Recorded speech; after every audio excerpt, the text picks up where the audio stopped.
What's your they had no idea who I was moment? Back in high school, I was the quiet art girl. You know the type hoodies, sketchbook, always doodling in the back of class. I wasn't unpopular, just invisible to most teachers. Except one, Mr. Calhoun, our senior year art teacher. He was the worst kind of condescending, always praising the loud, confident kids. But when I turned in a portfolio for our final project, he accused me of tracing. You don't just develop this kind of skill overnight, he said, flipping through my work like it was a joke. If you're going to fake it, at least be subtle. I tried to explain that I'd been drawing since I was 5, that I spent summers at art camps and studied technique obsessively on my own. He just smirked and gave me a D. That D cost me a scholarship to a prestigious design school. I ended up going to community college. And let's just say, I carried that bitterness like a second major. Fast forward 6 years. I've built a decent career as a digital artist. Freelance, commissions, even animated a few indie music videos. One day I get an email from an educational publishing company. They're producing a new high school art textbook and want someone to illustrate the full thing. Cover to cover. Lessons, step-by-steps, all of it. And the budget is very healthy.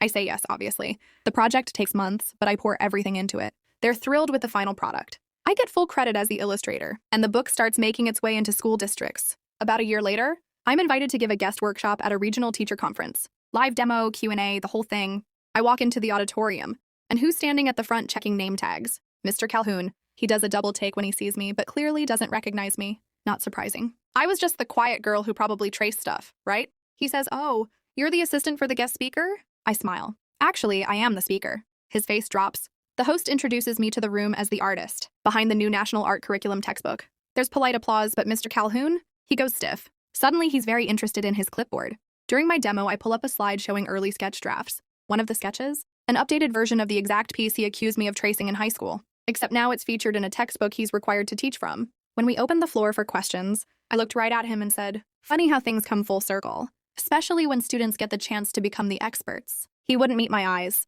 After the session, a bunch of teachers came up asking for tips, advice, even autographs. Mr. Calhoun just slipped out the back. A few weeks later, I found out he'd been using my illustrations in his classroom without realizing who drew them. I guess he knows now. And me? I got invited to illustrate the next edition, and I'm writing a foreword for it. Sometimes the sweetest revenge is not getting even. It's being undeniable.